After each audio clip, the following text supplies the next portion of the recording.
네, 7월, 8월을 맞아서 새로운 시리즈를 같이 시작하겠는데요. 이번 한 7월, 8월 한 6주간의 시간이 있는데 저희가 지난달까지는 풍성한 삶에 대해서 같이 말씀을 개인적으로 지금 같이 어떻게 누리는 것들에 대해서 같이 말씀들을 배웠다면 이제 7, 8월 한 2달, 한 6주 정도 시간이 될 텐데요. 그렇다면 우리는 공동체적으로 이 교회를 어떻게 세워갈 것인가, 그 뼈대를, 그 골조를 어떻게 놓고 갈 것인가라고 하는 아주 핵심적인 그 구조를 함께 나누도록 하겠습니다. 오늘 말씀은 그 서론으로서 전체 총론을 같이 좀 다루도록 하겠습니다. 여러분, 한국 교회를 생각할 때 여러분 빛이 있고요, 그다음에 그림자가 있습니다.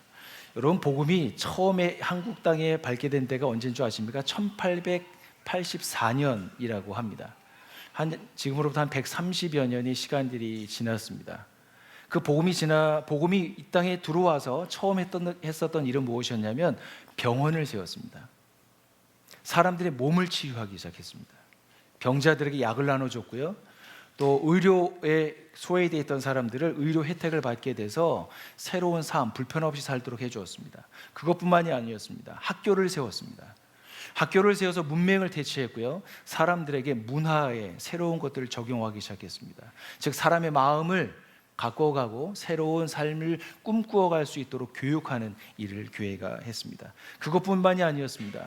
6.25가 그때 당시에 너무 어려운 시대가 되었었기 때문에 그때 고아들이 많았었기 때문에 고아원도 이 교회를 통해서 세워지게 됐고요, 그런 사업들이, 즉 사회에서 하는 사회 시스템으로서 할 수 없었던 일들을 한국 교회가 그동안 여러 부분에서 과감하게 해왔습니다. 그 중에 3.1 운동을 일으켰었던 그 민족의 지도자들과 그와 함께 있었던 많은 사람들이 기독교인이라는 사실을 저희가 알고 있습니다. 상해 임시정부를 세웠던 이 나라의 지도자들이 바로 기독교인들이었습니다. 그들을 그렇게 추동할 수 있었던 이유는 그들 가운데 계셨던 그 무엇인가가 이 땅에 안주하지 않게 했고요, 새로운 삶을 소망하면서 이 땅을 새롭게 했었던 것이었습니다. 여러분, 한국 교회의 이러한 부흥과 발전을 통해서 경제적으로도 되게 많은 부흥이 일어나게 됐습니다. GDP가 전 세계적으로 봤을 때 우리 대한민국이 11위권에 든다라고 얘기합니다. 엄청난 부흥을, 엄청난 물질적인 복을 이 나라 대한민국이 받았습니다. 여러분, 제가 어릴 때, 아주 시골에 어릴 때, 제가 시골에서 교회를 다닐 때 잘 기억하는데, 교회 가면 바글바글했어요. 정말 코 찔찔이들이 많았고요, 코도 막 닦고 잘 못 씻고 오기도 하고, 여러 가지들이 있는, 지금 부자연스럽고 잘 정제되어 이렇게 깨끗하게 이렇게 입고 오시지만 그러지 못한 아이들이 많았습니다. 그때 부모님들이 이렇게 얘기했습니다. 나는 제사드리기 때문에 교회는 나는 못 가. 그렇지만 너는 교회에 가서 좋은 말씀 들어. 너는 나와 다른 삶을 살았으면 좋겠어 하면서 부모들이 자녀들을 어디로요? 교회로 보냈습니다. 그래서 교회 가서 새로운 삶들을 살기 시작한 그 다음 세대들이 지금까지의 성장하면서 그 놀라운 은혜와 경험들을 했었던 세대가 됐습니다. 여러분, 시골 어디에 가도요, 교회가 없는 곳이 없습니다. 정웅방방 곳곳에. 저녁에 국도를 달리다 보면 십자가가 듬성듬성 마을이 있는 곳에 세워져 있는 것을 보게 됩니다. 여러분, 한국 교회는 이 땅에 세워져서 여러 가지 이 땅의 어두움을 새롭게 하는 일, 육신만이 아니라 사람의 내면까지도 회복하는 일, 공동체를 살리는 일, 민족의 역사에 놀라운 획을 긋는 사건들을 한국 교회를 통해서 지난 역사 동안 함께 해왔습니다. 여러분, 그런데 그것만 있지 않았습니다. 그에 비해 그림자도 우리에게 드리워져 있습니다. 인구의 4분의 1이 기독교인이라고 자랑했었던 때가 제가 나이가 한 20대 때였습니다. 한국이 막 부흥하고 있었을 때였습니다. 근데 2005년이라고 하는 시간을 지나가면서 한국 교회는 860만으로 줄었다는 얘기들을 한국 갤럽에서 한미준이라고 하는 곳에서 통계가 발표되기도 했습니다. 한국 교회는 정말 건강한가? 한국 교회는 자기의 역할을 다하고 있는가? 여러분, 세계 10대 교회 중에 한국에 있는 교회 건물 사이즈로 몇 개가 들어가 있을까요? 한번 상상해 보십시오. 7개가 있다고 합니다. 놀랍지 않습니까? 엄청난 부흥을 이루어서 건물 사이즈로 비교한다면 세계에 대한민국 교회를 따라올 자가 없을 것 같습니다. 그런데 그 말의 사실은 그 영광된 건물의 사이즈에 비해서 우리에게 진짜 정직하게 하는 질문, 교회는 정말 건강한가? 교회는 자기의 사명을 정말 다하고 있는가? 라고 하는 그 물음에 정직하게 답을 할 수가 없습니다. 왜냐하면 여러분도 잘 아시겠지만 최근에 일어나고 있는 목회자의 일탈 행위들, 교회의 그 많은 부를 자기 자식에게 넘겨주면서 사회로부터 지탄을 받고 있는 교회 세습의 문제들, 교회 내부 안에서 일어나고 있는 여러 분쟁들이 뉴스에 보도돼도 이제 더 이상 사람들은 그렇게 놀라지 않습니다. 우리의 일상처럼 되어버린 이 모습들 속에서 사람들은 어디로 가야 할지 방황하고 있습니다. 전도는 고사하고 기독교인들과 같은 집단이 되는 것에서 자기는 원하지 않는다, 이런 얘기들을 사람들은 서슴없이 하고 있습니다. 저는 이 말씀을 드리는 것이 되게 위기감이 듭니다. 사실은 되게 죄송합니다. 그분들과 나를 나눠서 얘기하는 것처럼 생각이기 때문입니다. 그러나 여러분, 그렇게 들으시면 안 됩니다. 그 부류 중에 우리도 있다는 사실을 저희가 기억해야 합니다. 사실 저희는 지금 되게 위기의 상황에 와 있습니다. 한국교회는 위기에 대한 인식을 넘어서서 이제는 혼돈과 해체에 직면해 있다고 과언이 아닐 것 같습니다. 과거에는 이 민족을 위해서 그렇게 빛으로 사용되어졌지만, 그러나 지금은 사람들에게 밟히는 소금이 되어버린 이 한국교회 현상들을 우리는 어떻게 이해하고, 우리는 그 다음에 우리는 어떤 교회를 함께 세워가야 할지 함께 고민해 보고자 합니다. 여러분, 왜 이 지경이 되었습니까? 저는 세 가지로 여러분들과 함께 나누고 싶습니다. 그 중에 첫 번째는 종교심과 우월의식입니다. 여러분, 세상에 많은 사람들은 자기의 필요들이 있습니다. 니즈가 있습니다. 이 세상 살아가기 위해서 적당한 돈도 필요하고요, 사람들과 관계를 맺을 수 있는 사람도 필요합니다. 거기에 사람과의 관계에서 사랑이라고 하는 것도 필요하죠. 우리에게 중요한 것 중에 하나가 또 성이라고 하는 것이 있습니다. 하나님께서 우리에게 부부간에서 아름답게 주었던 성, 누릴 수 있는 것을 우리에게 허락해 주셨습니다. 그것뿐만입니까? 아닙니다. 우리는 교회라고 하는 공동체를 주셨고, 교회라고 하는 공동체 이외에 우리의 친구들, 만날 수 있는 사람들, 그런 어떤 그룹들을 지어서 우리들과 행복하게 살도록 우리 가운데 허락해 주었습니다. 이렇게 사람들은 자기가 원하는 어떤 니즈를 채워줬을 때 삶에 대한 의미를 찾습니다. 그런데 이상하게도요, 돈은 벌면 벌수록 모자릅니다. 보너스가 나와도 모자라요. 이상하죠? 연봉이 인텐시브를 받아도 올라가도 만족함이 없습니다. 우리에게 무엇인가가 채워진다고 하지만, 나 그거 무엇인가를 가졌어라고 행복한 순간이 있지만, 조금 지나고 나면 그 효력이 떨어지고요, 상실됩니다. 그래서 사람들은 거기서 결핍을 느낍니다. 이렇게 사는 삶이 맞는 것인가? 그래서 사람들은 대안적으로 삶의 형태를 바꾸기도 합니다.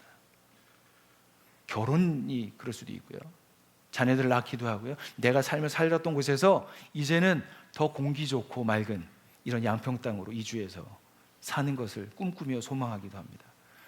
사람들 만나보면 물 좋고 건강한 곳에 사시니까 참 좋으시죠? 이렇게 가끔가다 물어봐요. 예, 싫지 않죠. 좋죠. 여러분, 그러나 아름다운 것도 매일 보면 식상하게 되어 있습니다. 누려보면 그 맛을, 맛집 뛰어 자주 가다 보면 그 맛이 그냥 평범한 게 됩니다. 아무리 우리를 솔깃하게 하는 여러 가지들이 우리를 흥분시키고 만족함을 준다 할지라도 그 유효기간은 정해져 있습니다. 그럴 때 사람들은 무의미한 삶에 갇히게 되고 무기력한 인생을 살게 됩니다. 여러분, 근데 이상하게 그때 사람들에게 참 중요한 기회가 찾아옵니다. 인생의 무기력함을 경험할 때 사람들에게는 인생의 궁극적인 질문을 하기 시작합니다.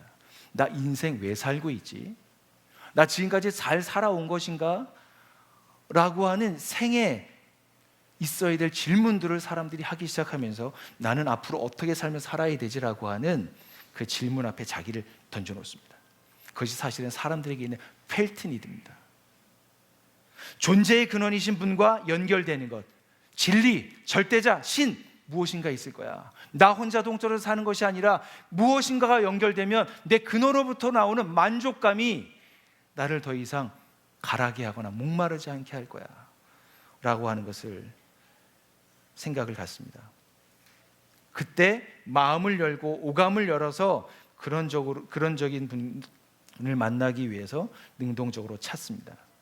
여러분, 그때 많은 사람들이 그 물음을 가지고 기독교로 들어옵니다. 삶의 한계를 세상에서 느낄 때 사람들은 대안을 찾는데 그 중에 한 곳이 기독교입니다. 사람들이 들어와서 하나님이 자기 자신을 위해서 어떤 일을 하셨는지에서 그 복음에 대한 내용을 듣습니다. 근데 복음에 대해서 듣지만 그것이 나와 상관없다는 것을 알게 되고, 그것을 내가 받아들여야 되겠구나 라고 하면서 그 예수 그리스도에 대해서 이해가 깊어지면서 그분을 알고 내 삶의 주인으로 받아들입니다. 그리고 나서 그분과 함께 어떻게 삶을 살 것인지에 대한 궁극적인 삶의 계획들을 가지고 살기 시작합니다.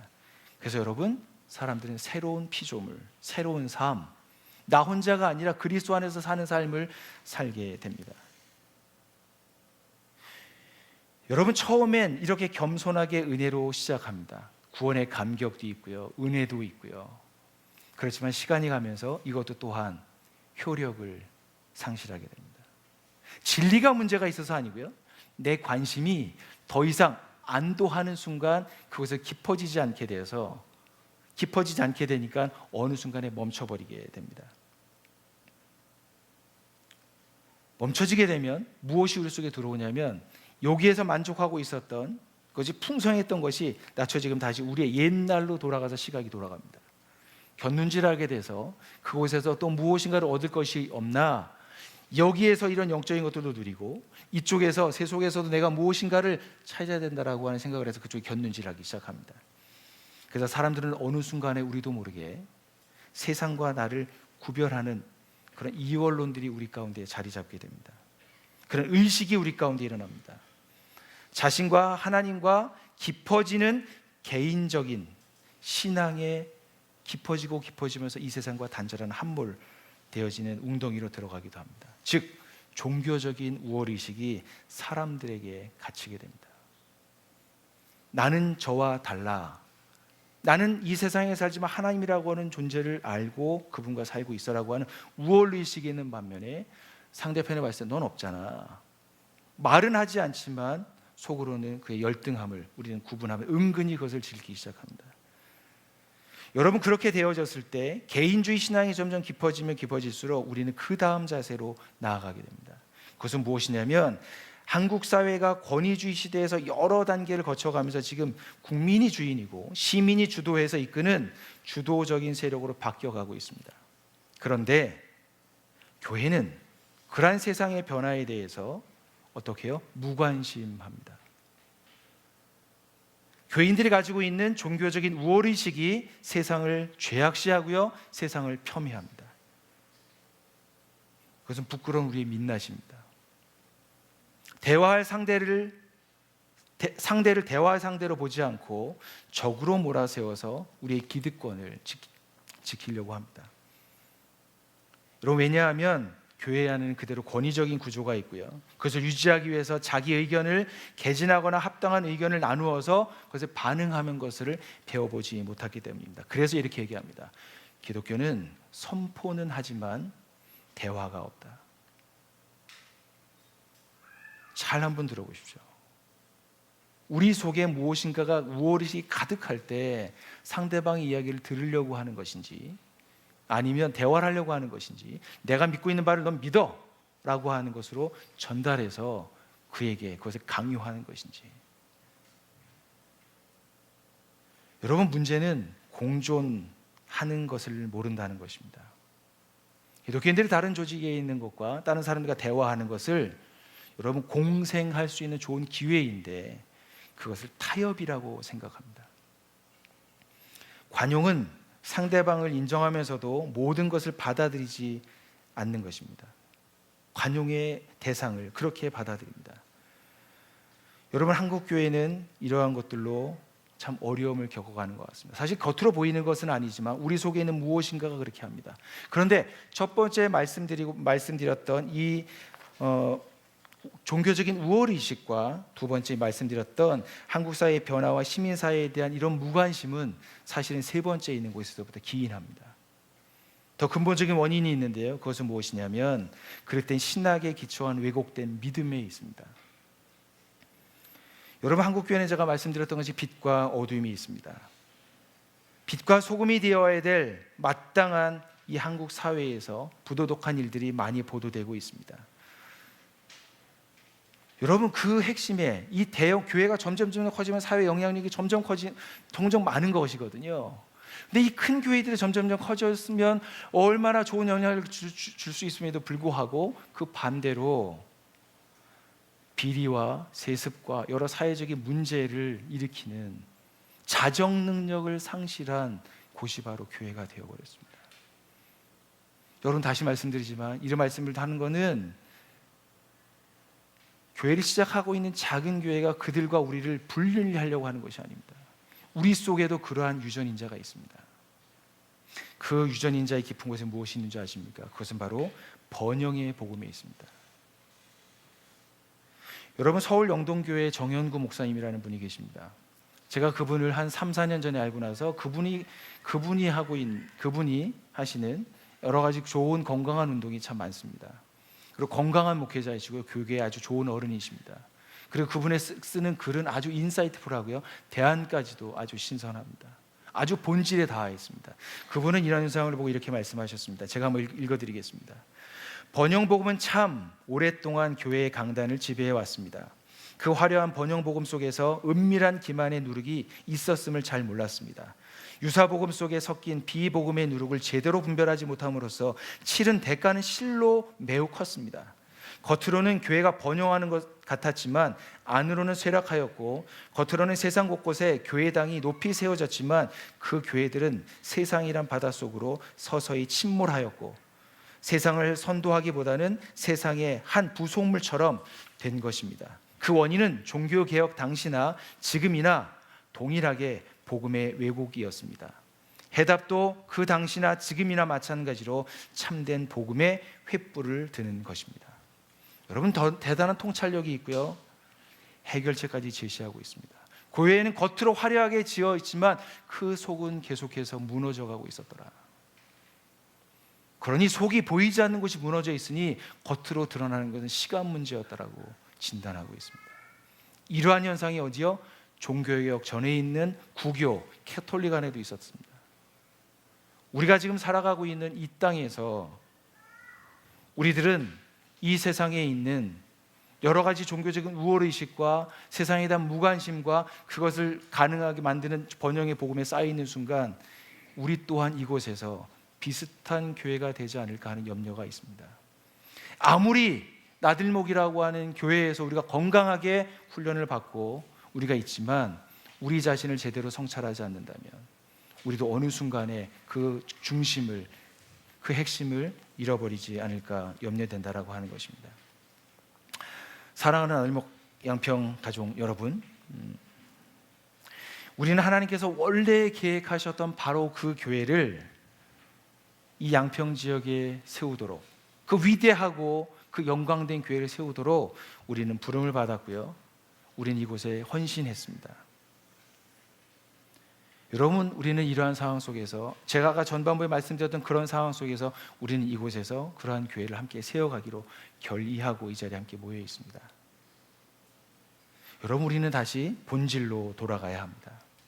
여러분, 저는 그 본질을 마태복음 13장에서 참 많은 부분들을 묵상하면서 찾았습니다.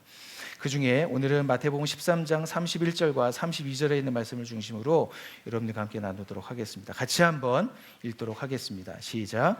예수께서 또 다른 비유를 들어서 그들에게 말씀하셨다. 하늘나라는 겨자씨와 같다. 어떤 사람이 그것을 가져다가 자기 밭에 심었다. 겨자씨는 어떤 씨보다 더 작은 것이지만 자라면 어떤 풀보다 더 커져서 나무가 된다. 그리하여 공중의 새들이 와서 그 가지에 깃들인다. 여러분, 예수님께서 이 말씀을 하셨을 때 저희는 이스라엘의 민족들의 상황들을 저희가 먼저 배경을 이해해야 합니다. 여러분, 이스라엘 민족은 그 당시에 로마라고 하는 나라가 팍스 로마나 로마의 지배를 받고 있었던 식민 백성들이었습니다. 여러분, 식민지로 살아갈 때 그 식민지로 살아가는 그 백성들 안에 여러분 나타나는 현상이 있습니다. 그것은 뭐냐면 그 중심에 있는 공동체성이 깨지면서 그 공동체가 분열합니다. 여론이 분열하게 됩니다. 약삭빠른 사람들이요, 강대국에 붙어서 강대국이 원하는 것들을 해주고요, 거기서 적당한 보상을 받아서 기생하면서 살아갑니다. 그리고 그러한 공동체들이 또 그들만의 공동체들이 또 세워지기도 합니다. 여러분, 이것이 우리나라의 일제시대에 있었던 일과 비슷한 것입니다. 그런데 여러분, 신약 성경에 있는 누가복음에는 그 대표적인 사람을 기록하고 있습니다. 누굴까요? 세리 삭개오입니다.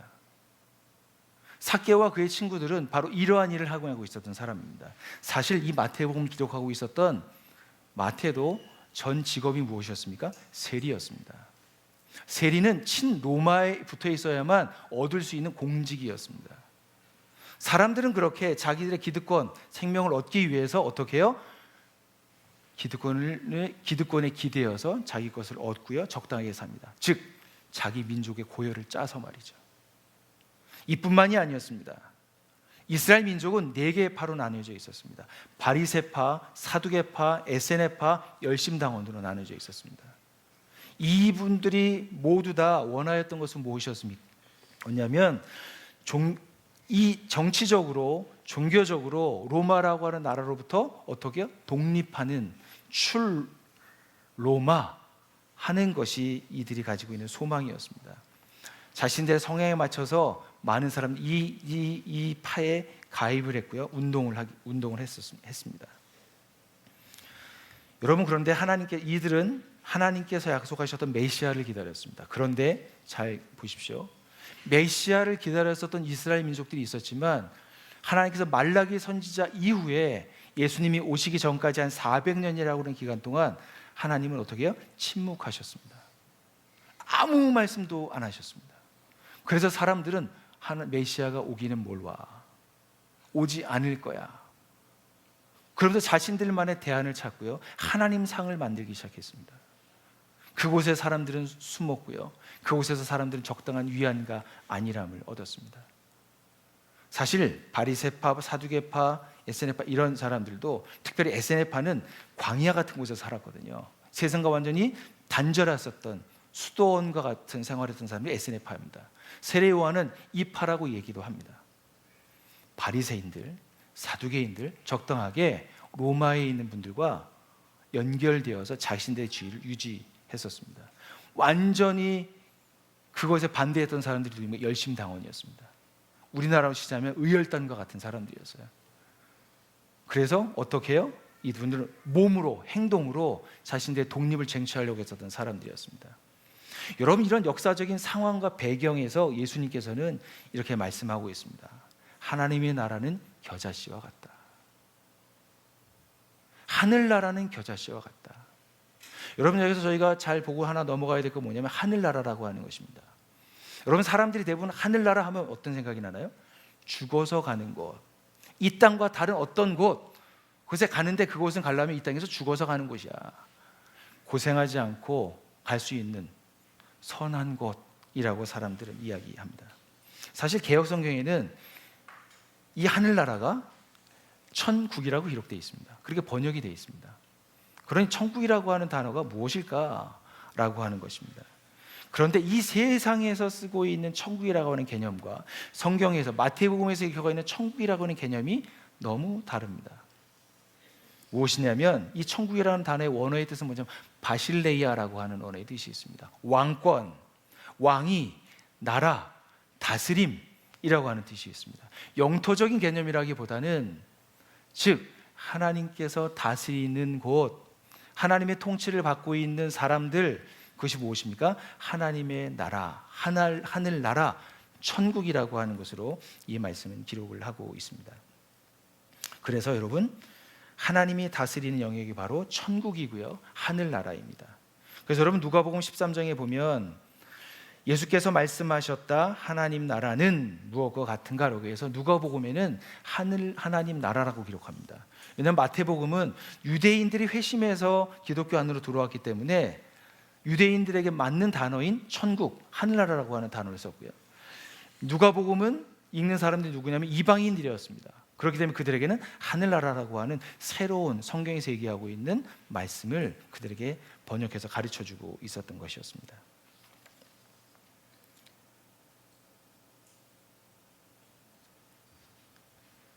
여러분, 예수님께서는 하나님의 나라를 겨자씨에 비유하셨습니다.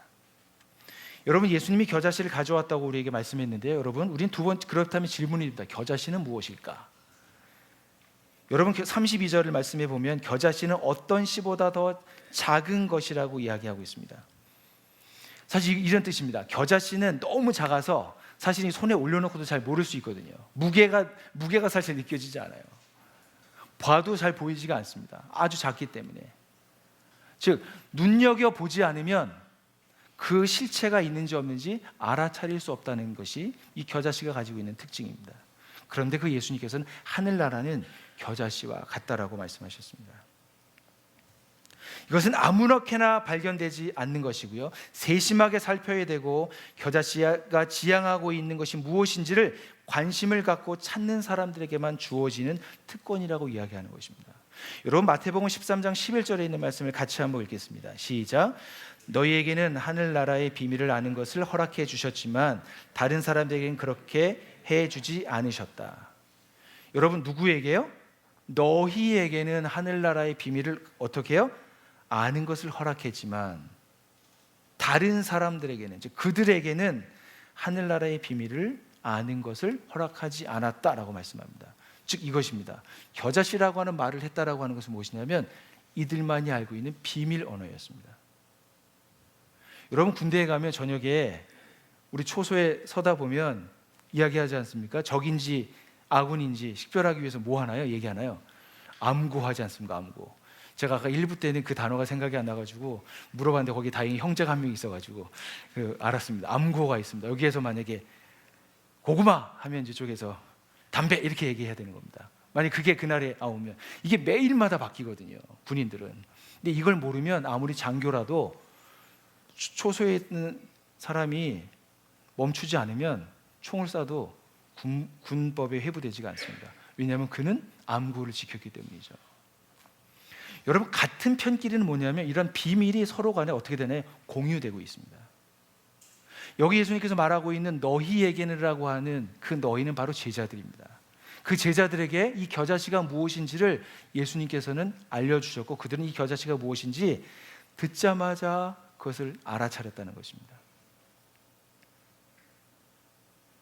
여러분, 예수님께서는 마가복음 1장 15절에 우리가 너무나도 중요하게 생각하고 있는 말씀이잖아요. 거의 암송하셨을걸요? 우리 나들목에서 너무 잘 훈련돼서 같이 이 말씀을 기억하고 있을 텐데 이 말씀을 같이 한번 읽겠습니다. 시작. 때가 찼다. 하나님의 나라가 가까이 왔다. 회개하여라. 복음을 믿어라. 너무 중요해서 제가 다시 한번 읽겠습니다. 때가 찼다. 하나님의 나라가 가까이 왔다. 회개하여라. 복음을 믿어라. 여러분, 하나님의 나라가 있습니다. 예수님께서 이 땅에 오실 때 가져오셨던 것은 무엇이었냐면 하나님의 나라였습니다. 하나님이 통치하시는 것, 하나님의 다스림이 임하는 그곳이 예수님께서 가져오신 것이었습니다. 근데 그곳에 하나님의 나라가 가까이 왔는데 그곳에 들어가기 위해선 두 가지가 있어야 되는데 하나는 무엇인가? 회개하여라.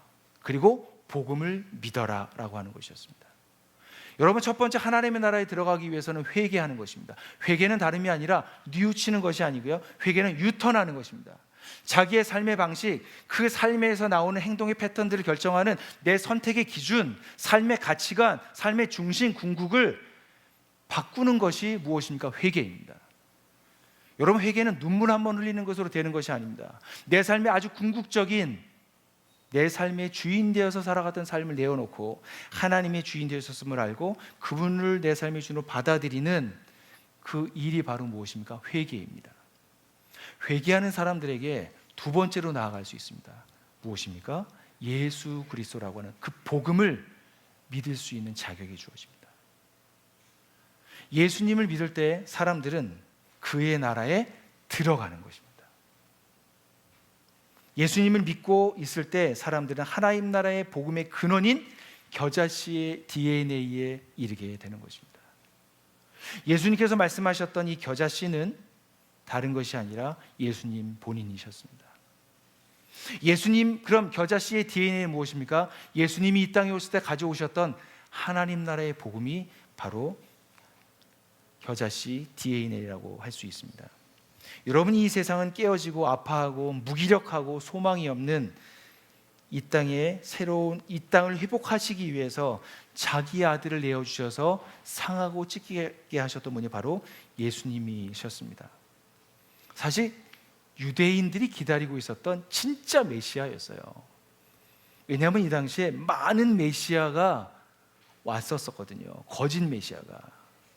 내가 메시아라고 하는 사람들이 이 당시에도 그런 이단들이 많았습니다.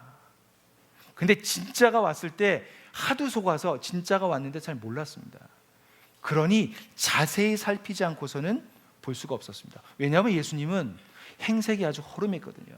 여러분, 하나님께서 메시아를 보내면 로마의 왕의 좀 아들이나 좀 번쩍번쩍한 무언가 스펙이 있거나 능력이 있어 보면 그랬으면 얼마나 좋았을까요? 근데 그렇게 오지 않으셨어요. 예수님은요, 촌구석인 베들레헴에서 태어났습니다. 자란 곳은 어디였습니까? 예루살렘과 이 베들레헴은 그래도 가까웠거든요. 여기가 예루살렘이라면 베들레헴 이쪽에 있거든요. 근데 예루살렘보다 훨씬 더 먼 이 북쪽에 있는 나사렛에서 예수님은 자라셔야 했습니다. 예수님의 아버지의 직업이 무엇이었습니까? 목수였습니다. 이 당시에는 가업을 이었기 때문에 예수님도 목수였겠죠. 여러분, 베들레헴과 갈릴리라고 하는 곳에 사셨기 때문에 예수님은 예루살렘에서는 표준어보다는 사투리를 쓰셨을 거예요. 어떤 사투리였을까요? 잘 모르죠, 저도. 근데 분명히 예수님은 시골 냄새가 났을 거예요. 행색에서도 그렇고요, 말투에서도 그렇고요. 그러니 사람들이 보고도 별말 다르지 않네, 나랑 비슷하네 라고 하면서 예수님에 대해서 관심을 갖지 않았습니다. 여러분, 그런데 그 예수가 너희들에게는 허락됐다. 여러분, 그 너희들에게 누가 있는 것입니까? 바로 우리가 있습니다. 믿으십니까? 우리가 하나님의 이러한 놀라운 은혜를 받은 사람들입니다. 그 비밀을 같이 공유하고 있는 사람들이고요. 우리가 이렇게 주일날 같이 모여서 예배하는 이유는 그 비밀을 아는 사람들이기 때문에 그렇습니다. 그리고 그 비밀을 더 깊이 있게 알아가고 그 중심으로 우리의 삶을 살고자 하는 원함이 있기 때문입니다. 여러분, 이 땅에서 이 겨자씨 DNA, 즉 하나님 나라의 이 복음을 가지고 이 땅에서 삶을 참여하기 위해서는 어떻게 해야 할 것인가? 저 여러분들에게 세 가지로 나누고 같이 말씀 마치도록 하겠습니다. 첫 번째는 내 삶의 궁극적인 추구의 대상을 성찰하는 것입니다. 여러분, 이 땅은 안락과 거짓 번영으로 사람들을 자꾸 끌어들입니다. 여러분, 그것에 기대고 있는 한, 그것이 나에게 올 것이라고 기대하고 있는 한, 우리는 그것도 놓치고 하나님도 놓칠 것입니다. 우리는 빈 털터리가 될 것입니다. 이 나라에 속한 것도 아니고 세상에 속한 것도 아니고 하나님 나라에 속한 것도 아닌 어정쩡한 인생을 살고 우리는 양다리 인생 살다가 인생이 마칠지도 모르겠습니다. 여러분, 충분히 회의하십시오.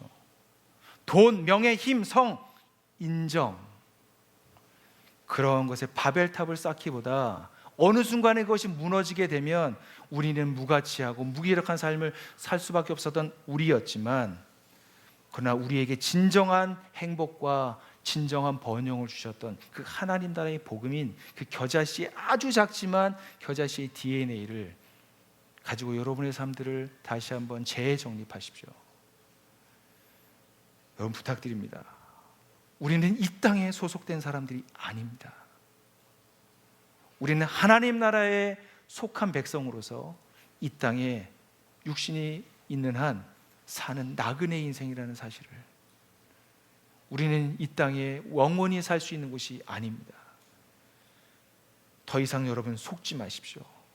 그 돈의 위협에, 그 권위의 위협에 여러분의 마음을 주지 마십시오. 여러분, 나들미 양평교회를 통해서 하나님 나라의 복음을 더 잘 알아가시기 바랍니다. 나들미 양평교회를 통해서 풍성한 삶의 초대라고 하는 시간이 있습니다. 저도 나들목교회에 처음 갔을 때 처음부터 다시 했습니다. 그런데 놀라운 일은 제가 알고 있었던 그동안의 일들이 되게 파편화되어 있다는 사실이었습니다. 그런데 이러한 고백은 저만이 아니라 풍성한 삶의 초대를 마치고 있었던 사람들이 이것을 왜 해야 되는지 이제 알았습니다. 여러분, 그것은 한 번만 할 게 아니고요, 계속해서 반복하십시오. 그게 본질입니다. 그것이 하나님 나라의 복음입니다. 겨자씨 DNA입니다. 그것을 알아갈 때 무슨 일이 생기겠습니까? 그것을 알아갈 때 진정한 내가 됩니다. 사람은 자기 자신에 대한 이해가 깊어지지 않고서는, 자기가 해결되지 않고서는 한 걸음도 움직일 수 없습니다. 사람이 행복할 때는 언제 행복합니까? 첫째는 이 땅을 살아가는 삶의 목적과 가치를 발견할 때입니다. 두 번째는 무조건적인 사랑을 받을 때입니다. 그것이 어디에 있습니까? 풍성한 삶의 초대에 있습니다. 그것이 여러분들에게 진정한 복음이 되었으면 좋겠습니다. 세상의 번영의 복음에 대해서 거부하고 진짜 이 땅에 임한 하나님의 나라의 복음을, 아주 작아서 보이지 않지만 그것을 살피고 그것에 자꾸 내 마음을 두어서 그것이 어떻게 자라가는 것인지를 관심을 갖는 사람들에게는 그 겨자씨와 같은 것이 어떻게 해요? 큰 믿음이 되어서 산을 옮기게 될 줄로 믿습니다. 겨자씨 같은 믿음만 있으면 산을 옮길 것이다. 마태복음 17장에 우리에게 말씀하고 있지 않습니까? 여러분, 우리 자신을, 우리의 중심을 잘 성찰하십시오. 여러분, 두 번째는 겨자씨의 DNA가 나의 DNA가 되게 하는 것입니다. 이것은 중요합니다. 여러분, 31절에 이렇게 말씀합니다. 예수께서 또 다른 비유를 들어서 그들에게 말씀하셨다. 하늘나라는 겨자씨와 같다. 어떤 사람이 그것을 가져다가 어떻게 해요? 자기 밭에 심었다. 여러분, 사람들이 청중이 예수님 말씀을 들었습니다. 많은 사람들이 그 말씀을 들었습니다. 그런데 그 말씀을 듣고 어떻게 해요? 그것을 가져다가 자기 밭에 심은 사람들이 누가 된다고요? 제자가 되는 것입니다. 그 사람들에게는 겨자씨에 대한 비밀이 알려지도록 허락된 사람들이라는 것입니다. 람본이라고 하는 이 단어가 있습니다. 이것은 뭐냐면 가져갔다라고 하는 뜻인데, 취하다, 얻다, 영접하다라는 뜻이 있습니다. 그래서 이 오병이의 기적의 그 오병이 이렇게 드시고라고 할 때, 가지시고 할 때 그때 쓰는 단어이기도 하고요. 또 하나는 달란트를 받았다라고 할 때 쓰는 단어이기도 하고요. 그다음에 성찬할 때 그 잔을 가지사라고 하는, 무엇인가 이 람본이라고 하는 단어가 믿음과 연결된, 하나님의 놀라운 역사와 관계되는 사실을 알게 됩니다. 여러분, 이것은 되게 수동적이 아니고요, 능동적이라고 하는 표현입니다. 능동형입니다. 들어서 그것을 내 것으로 가져오는 것은 누가 하는 것입니까? 그것을 내가 하는 것입니다. 산에 진미가 있어도요, 어떻게 해요? 그것을 내 입에 넣어야 그 맛을 느끼지 있지 않겠습니까? 아무리 좋은 것이라도 내가 가봐야 누릴 수 있지 않겠습니까? 들을 때와 가보는 것은 너무 천차만별 아닌가요? 이러한 일들이 누구에게 있다고요? 자기 밭에 그것을 가져다가 심는 사람들에게 주어지는 축복입니다. 여러분, 제가 여기에 꿈에라도 나오는 그림표, 김효공 목사님들에게 강조하셨던 그림표를 제가 하나 넣어놨는데, 저희도 아마 이것을 계속해서 강조할 것입니다. 이것은 예수님이 하셨던 일의 처음이며 하나님이 완성하시고 마지막을 이 그림표에 담고 있기 때문입니다. 여러분, 그림표 밑에 이 세상은 언젠가 끝나게 될 것입니다. 근데 여러분, 이 세상은 끝나는 게요, 끝나고 싶다 끝나는 게 아니고요, 하나님께서 이 땅에 다시 오시는 날 세상은 끝납니다. 세상의 역사는 세상에게 주도권이 주어져 있지 않습니다. 하나님께 주어져 있는 것입니다. 하나님께서 다시 오시면 세상의 역사는 끝납니다. 그때 어떤 일이 일어납니까? 예수 그리스도를, 그러니까 초림에 처음 오셨을 때 그 예수님을 받아들여서 하나님 나라에 들어갔던 사람들은 이 땅에서 희미하게 보았던 하나님을 그때야 얼굴과 얼굴을 맞대어 보는 놀라운 은혜와 영광에 들어가게 될 것입니다. 이 땅은 하나님의 나라가 임해 있습니다. 그러나 완성되지는 않았습니다. 우리는 그 중간기에 살아가는 때를 저희가 살아가고 있습니다. 우리는 그렇기 때문에 이 땅에 살아가는 동안 우리의 중심성인 죄성을 자꾸 벗어버리고 회개해서 하나님의 다스림이 임하는, 그것을 능동적으로 선택하는 제자의 삶을 저희가 살아가야 하겠습니다. 여러분, 여기서 중요한 것이 있습니다. 심는다는 것입니다. 방치하는 것이 아니고요, 그것을 가져다가 자기에게 심는 애씀이 있어야 합니다. 이것을 가진 사람들은, 이 비밀을 정말 비밀답게 여기는 사람들은 그것을 잘 가꾸고요, 잘 돌보고요, 그것에서 회복시킬 것입니다. 병충해가 일어났을 때 그것을 잡을 것입니다. 도움이 필요할 때 도움을 요청할 것입니다.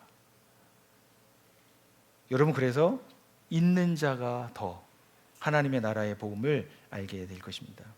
여러분, 겨자씨의 이 세 가지 특징이 있습니다. 그 중에 하나가 은밀성, 두 번째가 확장성, 세 번째는 변화성입니다. 여러분, 은밀성이라고 하는 의미는 잘 보이지 않는다는 것이죠.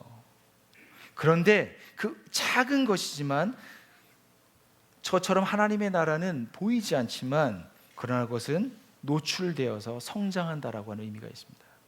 그것이 은밀한 것입니다. 두 번째는 확장성인데, 아주 현재는 작고 미약하지만 그것이 나중에는 누구나도 알아볼 수 있는 진가를 발휘한다는 뜻입니다.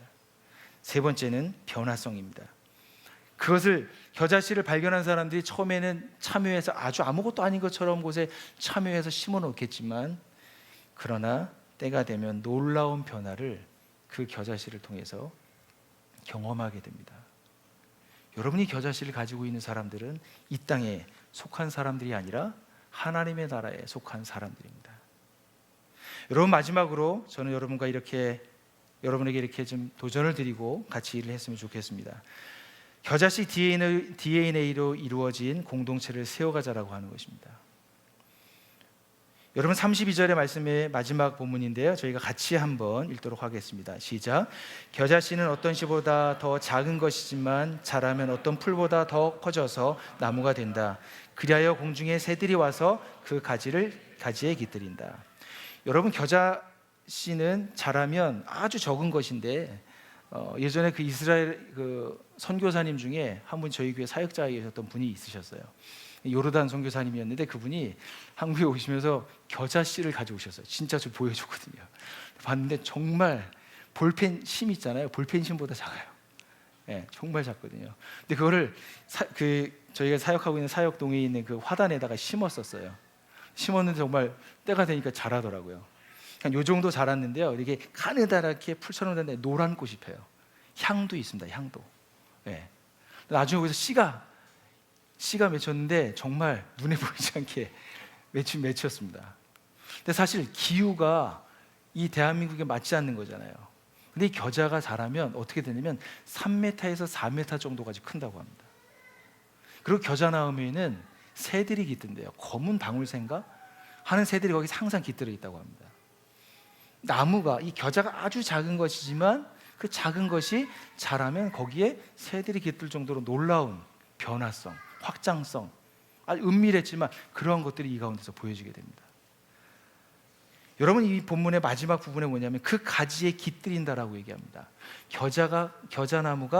겨자씨가 커서 나무가 되고요, 나무가 된 다음에 깃들이게 된다고 얘기합니다. 특별히 여기 있는 나무라고 하는 표현하는 이 단어는 덴드론이라고 하는 단어인데, 이것은 뭐냐면 나무라고 하는 헬라어 단어입니다. 즉, 어떤 사람은 겨자씨가 풀이라고 얘기하는 사람이 있거든요. 숲이라고. 근데 아주 단단하게 누가 올라가도 넘어지지 않을 정도의 단단한 나무처럼 되어서 이 겨자나무라고 이야기합니다. 그런데 그 겨자나무에 깃들인다고 얘기합니다. 여러분, 깃들이다라고 하는 이 단어의 원어의 의미는 뭐냐면 안정하고 영속적인 의미가 있습니다. 여러분, 거기에서 거처를 두고 영원히 사는 것을 얘기합니다. 겨자나무에. 누가 그 앞에 거기에 깃들이나요? 공중의 새들이 와서요. 여러분, 공중의 새들은 무엇일까요? 공중의 새가 무엇일까요? 깃들일 곳을 찾고 있었던 무엇입니다. 자신의 안식처를 찾아 돌아다니고 있는 대상을 이 본문에서는 공중의 새들이라고 표현하고 있습니다. 새들이 계속해서 날아다닐 수는 없잖아요. 무엇인가 쉴 수 있고요, 거기에서 새끼를 낳고요, 키워야 하고요, 번식해야 하고요, 할 수 있는, 깃들일 수 있는 그 공간을 필요로 하는 것입니다. 여러분, 이 본문은 우리에게 참 의미가 있는 것 같습니다. 이 세상의 많은 사람들이 깃들일 곳을 찾고 있습니다. 내 60만이 아니라 30평, 40평 우아한 어떤 펜트하우스 같은 그런 집만이 아니라 그곳에 살아도 내 영혼이 채워지지 않는 그 무엇인가에 깃들 수 있는 그곳을 사람들은 지금도 찾고 있습니다. 깃들여야 사람들은 찾습니다. 그 중심이 잡혀야 살기 때문입니다.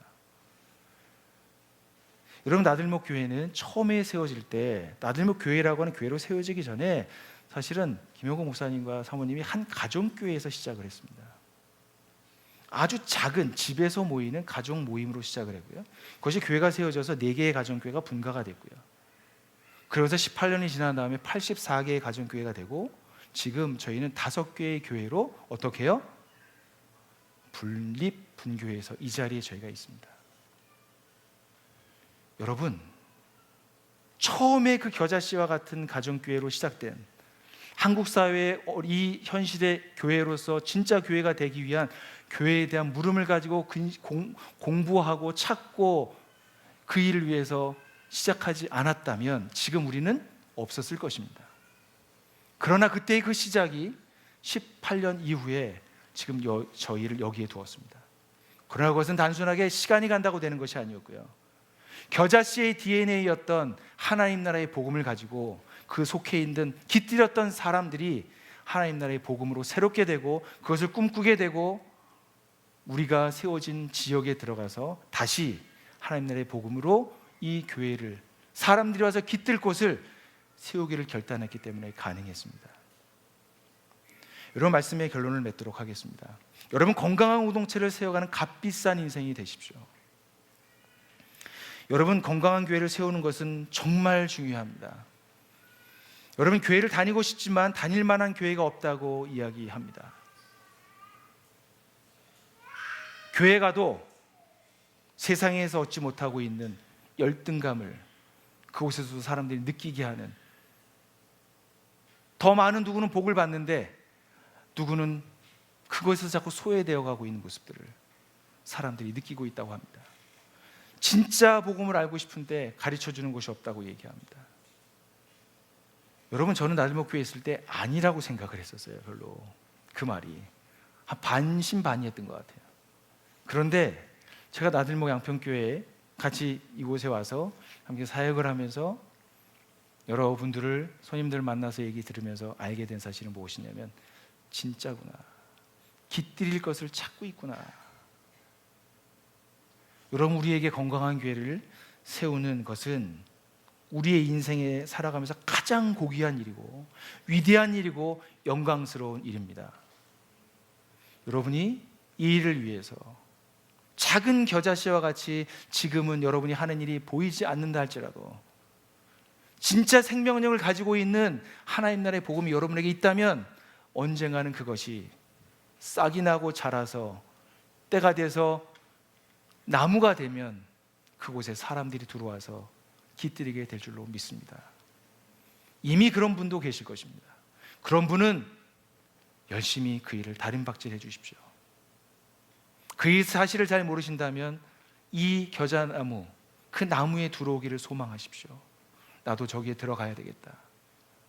그리고 함께 살아야겠다.